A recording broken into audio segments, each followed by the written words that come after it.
여러분, 오늘 날씨 참 좋았습니다. 오늘 같은 날은 공원에서 햇볕도 쬐고 또 바람도 느끼고 또 그곳에 핀 꽃들과 나무들을 바라보면서 오늘 하루를 보내야 되는데 여러분 어떻게 보내셨는지 모르겠습니다. 이렇게 좋은 날에 즐거우셨습니까? 아니면 이렇게 좋은 날인데도 불구하고 걱정과 두려움 속에 하루를 보내셨습니까? 어떠셨는지 모르겠습니다. 예. 인간의 뇌에 편도체라는 기관이 있는데 이것은 뇌에서 감정과 관련된 정보를 처리하는 데 중요한 역할을 한다고 합니다. 저도 책을 통해서 알게 되었는데요. 이 편도체가 제일 먼저 두려움을 인식하고 감정과 행동에 깊은 영향을 준다고 합니다.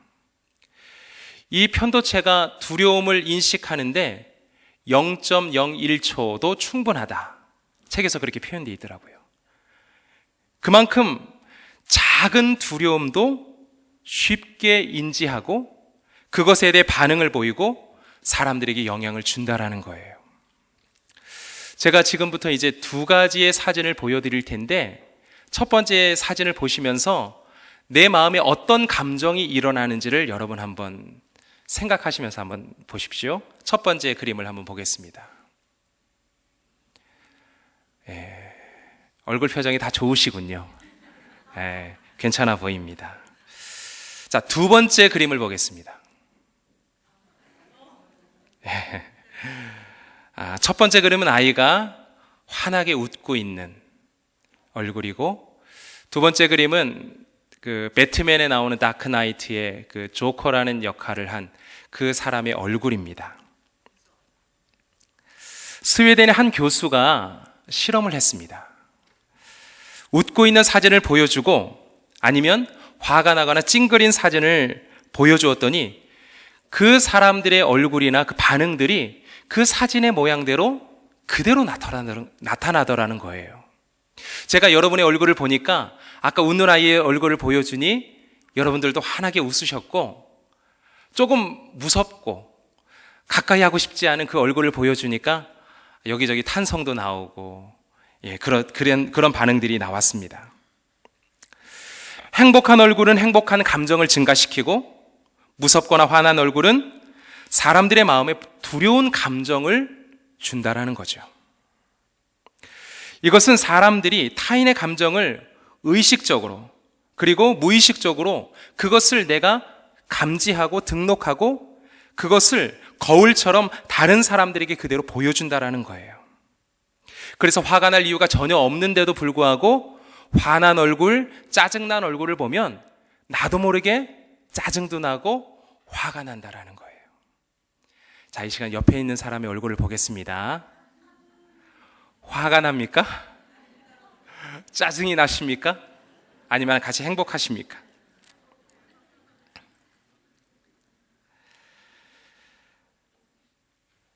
요즘 여러분의 감정을 지배하고 있는, 여러분의 마음을 지배하고 있는 그 감정은 무엇입니까? 혹시 두려움 가운데 살고 있는 건 아닌지요? 무엇 때문에, 그리고 누구 때문에 두려워하십니까? 혹시 그 두려움이 전염되어서 다른 사람들까지도 두렵게 만들고 있지는 않습니까? 이스라엘 백성들이 애굽에서 나온 지 40년이 되었습니다. 그들은 끝없는 광야도 걸었고 배고픔과 목마름의 시간도 보냈습니다. 여러 많은 위험에 노출되기도 했습니다. 부푼 희망을 가지고 출애굽해서 홍해도 건넜지만 그들은 약속의 땅에 들어가지도 못하고 광야를 헤매야만 했습니다. 광야를 걸을 때 그들을 다스렸던 감정이 무엇이었을까요? 광야를 걸었을 때 그들이 정말 그 속에서 헤어나지 못했던 그 감정이 무엇이었을까요? 그들에게는 계속적인 두려움이 있었습니다. 특히 가데스 바네아의 기억은 그들을 사로잡았습니다. 기억하고 싶지도 않았던 패배의 순간들 때문에 두려운 가운데 광야를 걸었습니다. 정탐꾼들이 보고 온 땅은 분명히 젖과 꿀이 흐르는 땅이죠. 그 땅에 가니까 정말 좋더라. 기름지고 여러 많은 열매들이 있어서 정말 하나님이 말씀하셨던 젖과 꿀이 흐르는 땅이었더라. 이런 고백을 할 때 그 고백을 들었던 많은 이스라엘 사람들은 똑같이 흥분하고 기뻤습니다. 이야, 정말 하나님이 약속하신 땅이 맞구나. 그 땅에 들어가면 정말 우리도 하나님의 은혜와 복을 누리며 살아갈 수 있겠구나. 모든 사람들의 기쁨이 전염되어서 모든 사람들이 흥분되었을 것입니다. 그런데 그러한 고백은 잠시, 그 다음에 그들이 고백하는 거죠. 그런데 그곳에 가니까 안악 사람들이 있었어요. 그리고 그들 앞에 우리는 메뚜기에 불과했습니다. 이 얘기를 들었을 때 정탐꾼 10명으로부터 시작된 그 두려움이 이스라엘의 모든 사람들에게 전염되었습니다. 아무리 갈렙이 설득하려고 했지만 이미 두려움에 정복당해 버려서 그 어떠한 소리도 그들은 듣지 못했습니다. 그 소식을 들은 이스라엘 사람들은 밤새도록 통곡했죠. 그들의 이성과 판단은 흐려져 버렸습니다. 어디로 가야 할지 방향조차도 잃어버렸어요. 그동안의 모든 수고가 물거품이 되었습니다. 이들의 문제가 무엇이었을까요? 가나안 정복은 이스라엘 군대의 힘과 맞서는 가나안 군대의 힘을 그 가늠하는 경쟁이 아니었습니다. 누가 더 크고 누가 더 큰 성읍을 가지고 있고 누가 더 많은 무기를 가지고 있느냐가 아니었습니다. 궁극적으로 인간의 능력과 군사력에 의존하는 것들은 모두 관심의 대상이 아니었어요. 그런데 믿음을 상실한 두려움은 하나님의 인도하심을 보지 못하게 했습니다. 두려움은 신앙에 이르는 길을 막아버렸습니다. 두려움은 구원의 은혜를 저주의 덫으로 바꿔버렸습니다. 이 두려움 때문에 이스라엘의 온 회중은 하나님이 주시는 좋은 땅을 자기들이 죽는 무덤으로 그들을 간주했습니다. 이러한 경험을 하고 광야 38년을 걸었던 이스라엘 사람들의 마음을 다스렸던 그 감정은 무엇이었을까요? 그것은 철저한, 처절한 패배감과 거기에 따르는 두려움이었습니다. 순간순간 두려움들이 극복되었어요. 하나님이 두려움이 생길 때마다 그때마다 하나님이 응답하셨고 하나님이 좋은 것을 주셨거든요. 때로는 구름 기둥으로, 때로는 불 기둥으로, 만나와 메추라기로, 그리고 마른 반석에서 샘물이 터져나는 맑은 샘물로 그들의 두려움을 씻어주려고 했지만 그것은 그 순간뿐이었습니다. 그들을 사로잡은 두려움은 하나님을 거부하고 불신하게 만들었습니다. 그 두려움을 가지고 38년이라는 세월을 광야를 걸었던 거죠. 그리고 38년이 다 끝나고 나서 이제 그들이 헤브론 앞에 도착했습니다. 헤브론 앞에 섰을 때 그들의 감정이 어땠을까요? 특히 갈렙의 마음이 어땠을까요? 40년 전 그 땅을 분명히 보고 왔는데 그 땅을 보고 왔을 때 많은 사람들이 두려움 속에서 다시 돌아가야만 했던 그 순간을 떠올리지 않았을까요? 그리고 그의 마음 속에도 두려움이 남아있지 않았을까요? 과연 우리가 이 땅을 차지할 수 있을까? 내가 과연 그 땅에 들어갈 수 있을까? 내가 앞장서서 많은 사람들에게 얘기하지만 많은 사람들이 나의 말을 그대로 동의하고 따라줄 수 있을까? 그 두려움이 갈렙에게는 없었냐는 말이죠.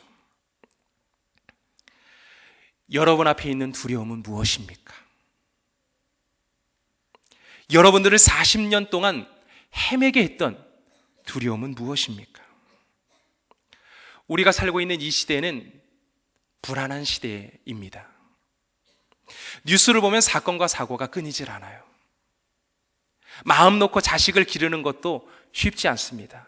혹이라도 나가서 아이가 교통사고를 나면 어떻게 하나, 혹이라도 누가 해코지를 하면 어떻게 하나. 대학을 나오면 다 되는 줄 알았는데 취업의 문이 열리질 않습니다. 경제적인 위기 때문에 회사의 생활도 쉽지 않습니다. 요즘은 왜 그렇게 아픈 사람이 많은지, 그리고 한번 아프면 왜 이렇게 중한 병에 걸리는지, 암으로 고생하는 분들도 참 많습니다. 미래가 너무 불투명하고 그 불투명함 때문에 두려움 속에서 살아가고 있습니다. 몇 해 전에 대한불안장애학회에서 이런 발표를 했습니다. 4명 중에 1명은 자신이 불안한 상태에 있다라고 생각한답니다. 그리고 그 중에 6%는 일상생활에 지장을 줄 정도로 심각한 상태라는 결과가 나왔습니다. 불안장애, 대인공포증, 우울증 등은 현대인들이 가지고 살아가는 필수품처럼 되어버렸습니다. 여러분들은 불안하십니까? 우리의 뇌를 자극하는 두려움은 문제를 회피하게 하거나 자유롭지 못하게 합니다. 가능성보다는 불가능한 것을 보게 하는 거죠. 저도 어린 시절 많은 두려움 속에서 살았습니다. 엄격하게 훈계하셨던 아버지 때문에 참 많이 두려웠습니다. 아버지가 분명히 잘해주었던 일들도 참 많은데, 그런데 혼난 기억밖에 없습니다. 그 혼났던 기억들이 사실 저를 지배하고 있습니다.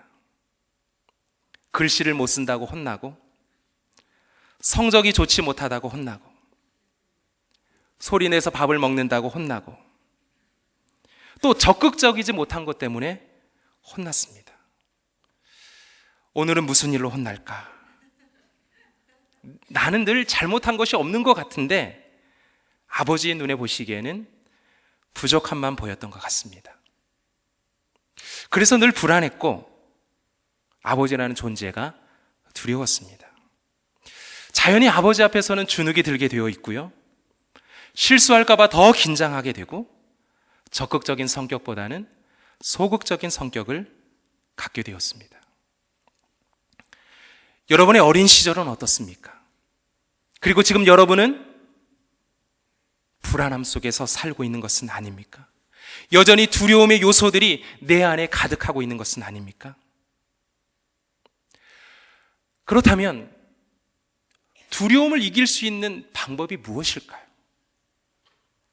우리의 두려움이 앞으로의 나의 행동과 나의 방향과 내 모든 것에 장애가 되고 내 모든 것을 막는다면, 그러면 우리가 이 두려움을 이겨나가야 될 텐데 어떻게 하면 우리가 두려움을 이겨나갈 수 있을까요? 갈렙이 헤브론을 점령할 수 있었던 힘이 어디서 나왔을까요? 갈렙이 두려움을 극복할 수 있었던 결정적인 힘은 하나님에 대한 강한 신뢰였습니다. 가데스 바네아에서 두려움에 떨고 있던 이스라엘에게 갈렙은 이렇게 말하죠. 우리가 정탐한 땅은 심히 아름다운 땅이라. 여호와께서 우리를 기뻐하시면 우리를 그 땅으로 인도하여 들이시고 그 땅을 우리에게 주시리라. 다만 여호와를 거역하지는 말라. 또 그 땅 백성을 두려워하지 말라. 그들은 우리의 먹이라. 그들의 보호자는 그들에게서 떠났고 여호와는 우리와 함께 하시느니라. 그들을 두려워하지 말라. 두려움에 떨고 있는 이스라엘 백성들에게 외쳤던 갈렙의 고백입니다. 그리고 나서 38년이 지났어요. 이제 다시 헤브론 앞에 섭니다. 헤브론 앞에 서 있는 그가 다시 어떤 고백을 합니까? 이 산지를 지금 내게 주소서. 당신도 그날에 들으셨거니와 그곳에는 아낙 사람이 있고 그 성읍들은 크고 견고할지라도 여호와께서 나와 함께 하시면 내가 여호와께서 말씀하신 대로 그들을 쫓아내리이다. 38년 전이나 지금이나 그는 동일한 고백을 합니다. 하나님이 나와 함께 하시면 우리는 이 두려움을 이길 수 있습니다. 하나님이 내 인생을 이끌어 가시고 내 삶을 열어가시면 우리는 모든 두려움을 이길 수 있습니다. 이것이 갈렙의 고백이었습니다. 여러분은 다윗과 골리앗의 싸움을 기억하실 겁니다. 이 당시 싸움도 이스라엘을 전쟁터에 나갈 수 없게 만들었던 것이 바로 두려움이었습니다. 거대한 골리앗 앞에 이스라엘은 정말 메뚜기에 불과했습니다. 사람들은 숨거나 도망가기에 바빴습니다. 그러나 다윗은 두려움을 이길 수 있었습니다. 왜냐하면 다윗은 골리앗을 바라보지 않았거든요. 자기와 함께 하시는 하나님을 바라보았습니다. 그리고 하나님을 의지하며 골리앗을 향해서 달려갔죠. 너는 칼과 창과 단창으로 내게 나아오거니와 나는 만군의 여호와의 이름 곧 내가 모욕하는 이스라엘 군대의 하나님의 이름으로 내게 나아가노라. 다니엘 세 친구는 우상에 절하지 않는다고 해서 뜨거운 불에 던져졌습니다. 왕이여, 우리가 섬기는 하나님이 계시다면 우리를 맹렬히 타는 풀무불 가운데서 능히 건져내시겠고 왕의 손에서도 건져내시리라.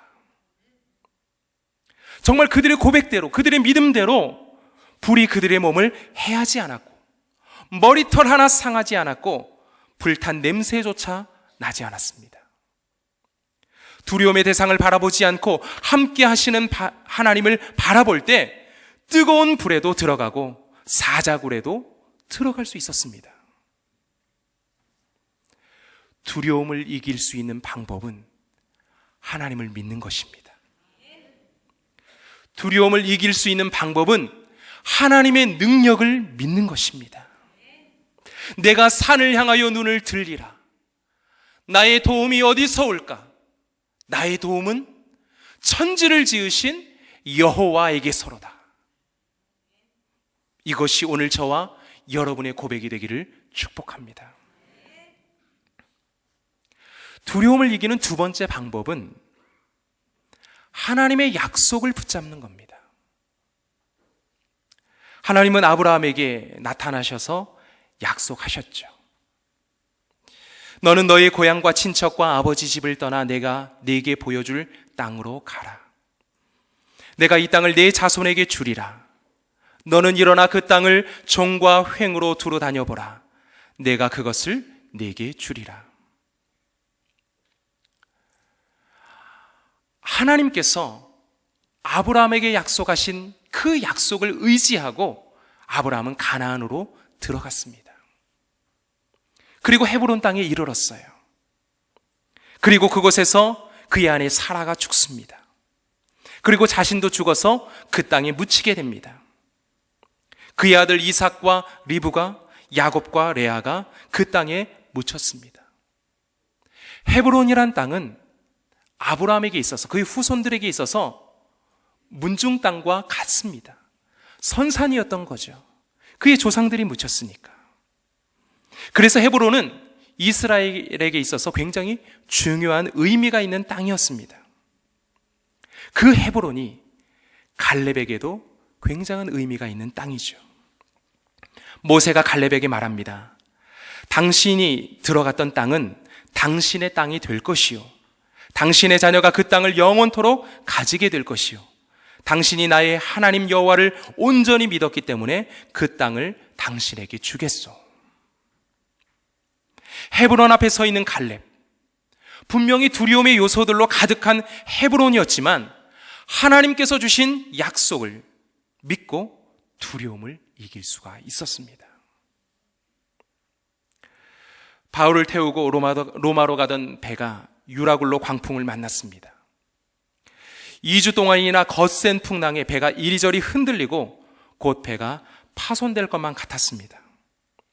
여러 날 동안 별도 달도 해도 보이질 않고 그 배에 탄 276명은 구원의 소망이 끊어졌다라고 생각했습니다. 배에 있는 짐을 다 버리고 배를 가볍게 해보았지만 큰 풍랑을 이길 수가 없었습니다. 그 배 안에 있던 유능한 선장과 선원들이 있었지만 풍랑을 이길 수 있는 방법이 없었어요. 막강한 군사력을 가진 백부장과 군인들이 있었지만 그들의 힘으로도 풍랑을 이길 수가 없었습니다. 그리고 배 안에 갖가지 재물과 좋은 것들이 많았지만 그 또한 풍랑 앞에서는 아무런 힘도 발휘할 수 없었습니다.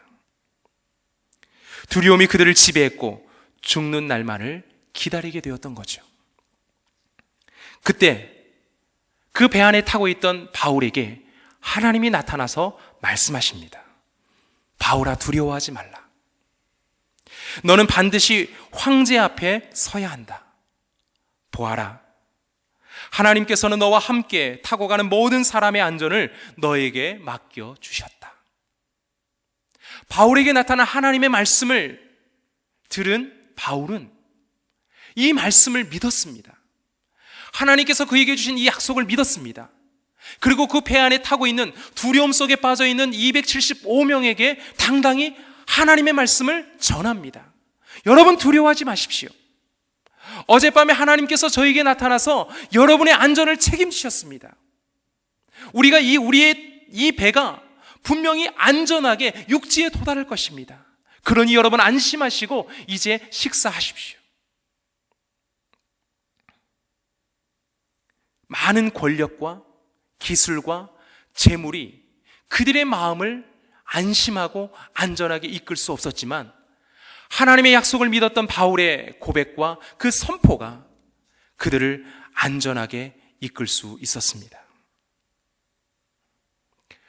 여러분, 하나님을 붙잡고 계십니까? 하나님께서 여러분과 함께 하신다는 약속을 믿습니까? 두려워하지 말라. 내가 너와 함께 한다. 놀라지 말라. 나는 내 하나님이다. 내가 너를 굳세게 하리라. 참으로 너를 도와주리라. 참으로 나의 의로운 오른손으로 너를 붙들리라. 이사야를 통해 주신 하나님의 약속입니다. 너희는 두려워하지 말고 가만히 서서 여호와께서 오늘 너희를 위하여 행하시는 구원을 보라. 너희가 오늘 본 애굽 사람을 영원히 다시 보지 아니하리라. 주님만 바라보십시오. 주님만 붙잡으십시오. 두려움은 사라지고 헤브론을 차지하게 될 줄로 믿습니다. 이제 하나님의 말씀을 정리하겠습니다. 오늘 본문 15절이 여러분의 두려움을 향한 하나님의 응답이 되기를 원합니다. 이 시간 15절의 말씀을 우리 같이 한번 읽어보겠습니다. 15절의 말씀입니다. 시작. 헤브론의 옛 이름은 기럇 아르바라. 아르바는 아낙 사람 가운데에서 가장 큰 사람이었더라. 그리고 그 땅에 전쟁이 그쳤더라. 여러분의 헤브론은 어디입니까? 여러분의 자녀입니까? 여러분의 가정입니까? 여러분의 직장입니까? 여러분이 하고 있는 사역입니까? 그 땅이 분명히 하나님께서 주시겠다라고 말씀하신 젖과 꿀이 흐르는 땅입니까? 비록 그 땅을 점령하고 극복하는데 아낙 자손이 살고 있어서 그 땅을 점령하기 너무 힘듭니까? 그 땅을 이겨나가는 것이 너무 힘들어서 여러 차례 그 앞에서 뒤로 돌아서서 다시 먼 길을 돌아가고 있는 것은 아닙니까? 오늘 우리에게 분명히 주님께서 말씀하십니다. 그 땅의 전쟁이 그쳤더라. 그 땅의 전쟁이 그쳤더라. 그 땅의 전쟁이 그쳤더라. 이 말씀이 오늘 저와 여러분에게 주신 하나님의 선포인 줄로 믿습니다. 하나님을 의지하십시오. 하나님의 약속을 믿고 담대히 나아가십시오. 분명히 하나님께서 갈렙과 함께 하셨던 하나님께서 다니엘과 함께 하셨던 하나님께서 우리 가운데도 함께 하실 줄로 믿습니다. 이 시간 함께 찬양하길 원합니다. 우리가 이 찬양을 부르며 하나님께서 우리에게 허락하신 헤브론을 바라보길 원하고, 그리고 그 땅을 향해 믿음으로 나아가길 원합니다.